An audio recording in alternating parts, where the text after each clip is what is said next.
Assalamualaikum warahmatullahi wabarakatuh. Selamat pagi anak-anakku semua, baik yang di kelas 4, kelas 5 ataupun kelas 6. Hari ini kita sudah memasuki hari yang kelima di bulan yang penuh berkah dan penuh maghfirah.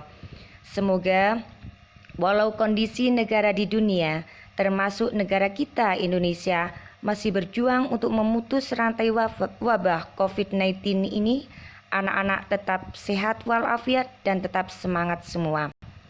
Baiklah anak-anakku, di Pondok Ramadan Online ini Bu Anis akan menyampaikan materi tentang keutamaan bulan Ramadan.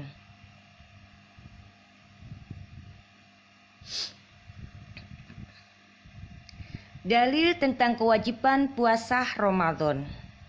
Sebagaimana dijelaskan di dalam Al-Quran, Surat Al-Baqarah ayat 183 yang berbunyi, Bismillahirrahmanirrahim. Ya ayyuhalladzina amanu kutiba alaikumusyiyamu kama kutiba alal ladzina min qablikum la'allakum tattaqun. Yang artinya, hai orang yang beriman, diwajibkan atas kamu berpuasa sebagaimana diwajibkan atas orang-orang sebelum kamu, agar kamu bertakwa.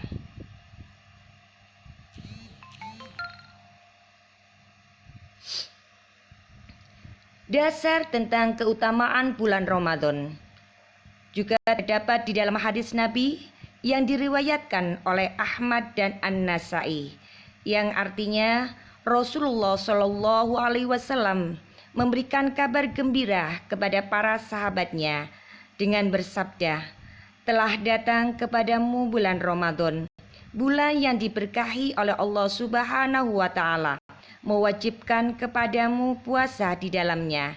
Pada bulan ini, pintu-pintu surga dibuka, pintu-pintu neraka ditutup, dan para setan diikat. Juga terdapat pada bulan ini malam yang lebih baik dari 1000 bulan. Barang siapa tidak memperoleh kebaikannya, maka dia tidak memperoleh apa-apa. Ada beberapa amalan-amalan utama yang sebaiknya dilakukan pada bulan Ramadan.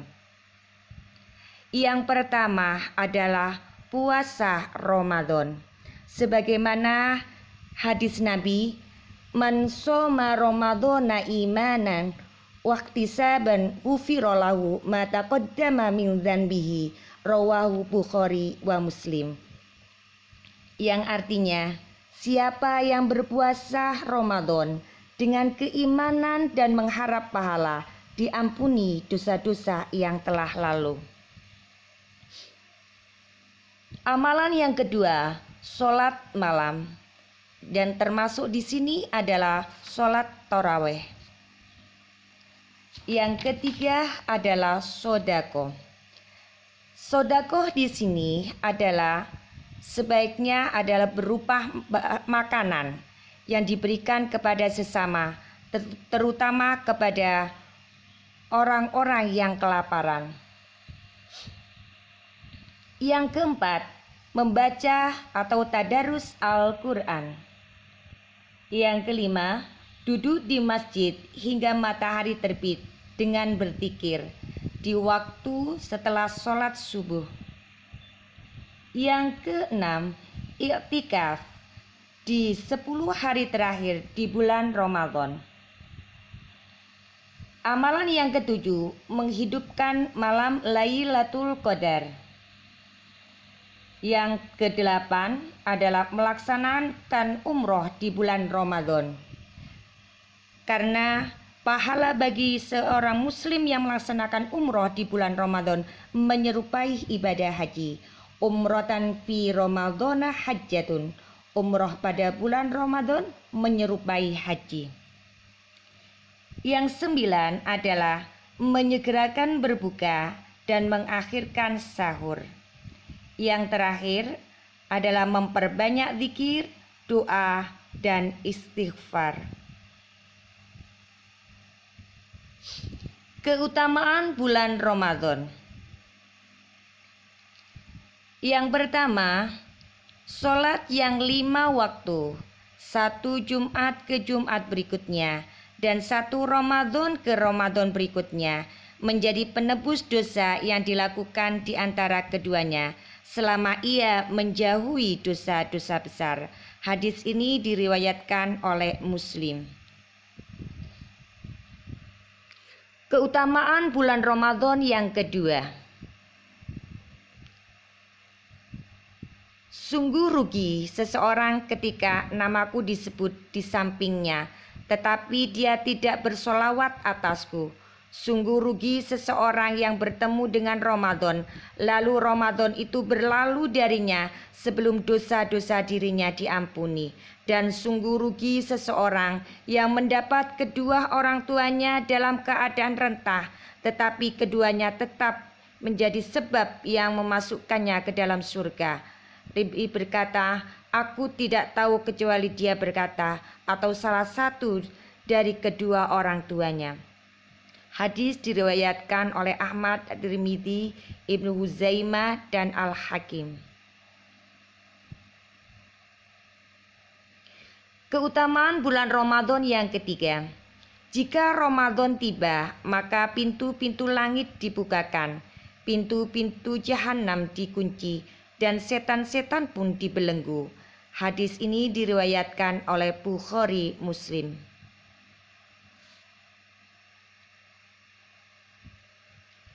Keutamaan bulan Ramadan yang keempat. Barang siapa yang berpuasa di bulan Ramadan dengan penuh keimanan dan dengan mengharapkan ridhonya, maka diampuninya dosa-dosa yang dilakukan di masa lalu. Hadis diriwayatkan Bukhari. Keutamaan bulan Ramadan yang kelima. Umroh di bulan Ramadan menyamai atau nilai ibadah haji. Hadis riwayat Ibnu Majah, An-Nasa'i, dan Ahmad. Keutamaan bulan Ramadan yang keenam. Ketika tiba malam pertama bulan Ramadan, setan-setan dan jin-jin durhaka dibelenggu, pintu-pintu neraka ditutup, sehingga tidak ada satupun pintu neraka yang dibuka, dan pintu-pintu surga dibuka, sehingga tidak ada satu pintu surga pun yang ditutup. Lalu seseorang berseru, wahai para pencari kebaikan, maka sambutlah. Wahai pelaku kejahatan, maka tahanlah. Dan milik Allah Subhanahu wa Ta'ala orang-orang yang dibebaskan dari neraka, dan hal itu terjadi setiap malam. Hadis ini diriwayatkan oleh Ibnu Majah, Ibnu Hibban, dan Al-Baihaqi. Keutamaan bulan Ramadan yang ketujuh. Rasulullah Shallallahu Alaihi Wasallam adalah orang yang paling pemurah dan lebih pemurah lagi dalam bulan Ramadan. Ketika ditemui Jibril, beliau Rasulullah Shallallahu Alaihi Wasallam ditemui Jibril pada setiap malam di bulan Ramadan, dan kemudian beliau melakukan mudarasah Al-Quran, yaitu mendengarkan dan memperdengarkan bacaan Al-Quran. Sungguh Rasulullah Shallallahu Alaihi Wasallam sangat lebih pemurah dibandingkan angin yang bertiup. Hadis riwayat Bukhari Muslim. Demikianlah anak-anakku sekilas tentang materi keutamaan bulan Ramadan. Mudah-mudahan kita semuanya bisa menjalankan ibadah puasa di bulan Ramadan ini, walaupun dalam kondisi negara kita ini dalam wabah COVID-19 ini. Mudah-mudahan bermanfaat. Bu Anis akhiri. Wassalamualaikum warahmatullahi wabarakatuh.